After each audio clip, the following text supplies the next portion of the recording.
Rusia empieza a romperse. Lo que acaba de ocurrir dentro de la industria militar rusa es una señal extremadamente grave para el Kremlin, porque una de las empresas clave en la fabricación de componentes estratégicos para drones y misiles acaba de declararse en bancarrota. Y no estamos hablando de una fábrica cualquiera, estamos hablando de Monocrystal, uno de los mayores productores mundiales de zafiros sintéticos, un material esencial para sistemas electrónicos, sensores, componentes ópticos y tecnología militar utilizada por Rusia en plena guerra contra Ucrania. Y lo más importante, esta caída no parece un caso aislado. Parece parte de un desgaste mucho más profundo dentro de la economía industrial rusa.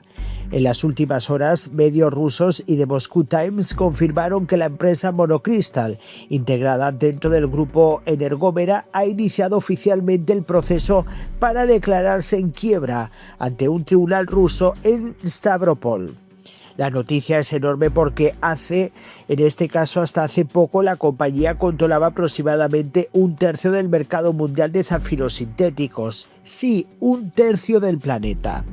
Sus materiales no solo terminaban en relojes inteligentes o pantallas resistentes, también eran utilizados en sectores de defensa y tecnología militar avanzada. Y ahora la empresa admite directamente que no puede sostenerse. Según los documentos financieros, Monocrystal tiene problemas severos de liquidez, falta de activos y un agujero financiero cada vez más difícil de cubrir. A finales del 2025, sus activos a corto plazo ya superaban sus activos corrientes por más de 50 millones de dólares. Mientras tanto, la empresa fue perdiendo valor a gran velocidad. Sus activos se desplomaron, la deuda aumentó, los préstamos crecieron y la plantilla prácticamente fue destruida. En apenas 3 años pasaron de más de 1.000 trabajadores a poco más de 500.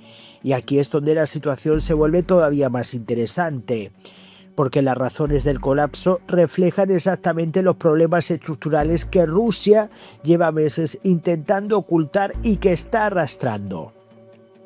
Por un lado, Ucrania ha ido golpeando cada vez más profundamente la infraestructura industrial rusa mediante ataques de drones. De hecho, la propia Monocrystal sufrió daños tras ataques ucranianos contra instalaciones en territorio ruso. Eso significa que Kiev ya no solo presiona el frente militar, también está erosionando lentamente la capacidad industrial del Kremlin. Y eso cambia completamente la naturaleza de la guerra, porque una cosa es perder tanques en el frente y otra muy distinta es empezar a perder la capacidad de fabricar componentes críticos para reponer esas pérdidas. Además, la empresa también sufrió interrupciones de suministro, pérdida del mercado europeo y caída de demanda en Asia. Es decir, Rusia empieza a quedarse aislada incluso en sectores tecnológicos donde todavía conservaba cierta competitividad internacional. Y este punto es fundamental. Durante años, Putin vendió la idea de que las sanciones occidentales no estaban funcionando, pero la realidad parece empezar a verse ahora, lentamente, pieza por pieza, empresa por empresa.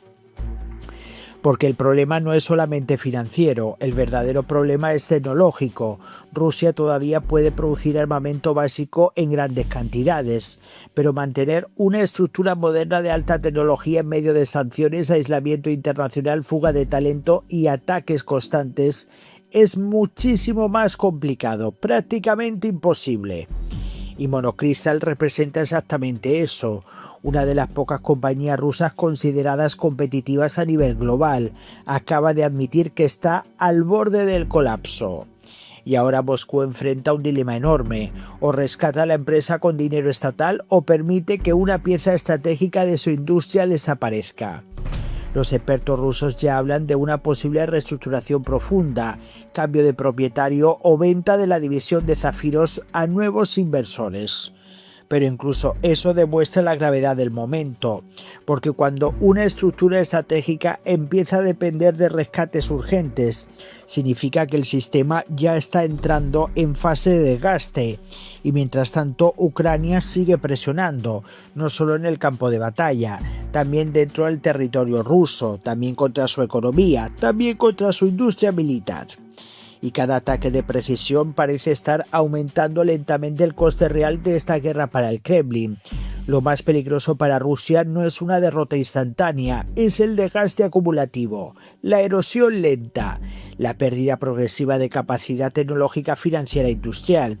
Y eso es exactamente lo que se está poniendo en la mesa. Esta quiebra empieza a reflejar sobre todo cómo está viviendo el país. Porque cuando incluso empresas clave para la producción militar comienzan a caer, la narrativa de estabilidad que Putin intenta proyectar empieza a resquebrajarse. La pregunta ahora es cuánto tiempo podrá Rusia sostener esta guerra sin empezar a sacrificar sectores enteros de su economía. Bueno, está claro que esta quiebra de esta empresa es el reflejo de cómo está Rusia. A pesar de que Putin está intentando guardar las apariencias, está intentando proyectar una falsa realidad y dar a entender de que la economía rusa está extremadamente perfecta, pero ahora vemos cómo una de las empresas a nivel internacional más relevantes, como es Monocrystal, que tenía un monopolio importante, pues ahora está en bancarrota. Entonces no nos olvidemos que esto al final es el reflejo de lo que está ocurriendo en Rusia, y tanto que decía la gente que las sanciones, no, las sanciones evidentemente no afectan de un día para otro, pero es que claro, llevamos ya más de 4 años y ahora yo creo que este 2026 ha sido el año crucial en el que se están empezando a ver resultados tangenciales de lo que es pues todas las sanciones y todo, como ya se está notando el impacto en Rusia, en la economía, la inflación, en la devaluación del rublo, tasas de interés, y cómo al final, porque claro, Rusia prácticamente está quedando muy aislada. Y los únicos que han podido medio oxigenar un poco su economía han sido la India y China, que son los países que más o menos los están medio levantando. Pero está claro de que Rusia ha perdido muchísimo mercado. ¿Crees que las sanciones y los ataques ucranianos terminarán colapsando la industria militar rusa? Voy a leer vuestros comentarios, dejen sus likes, apoyen al canal y nos vemos en el próximo vídeo.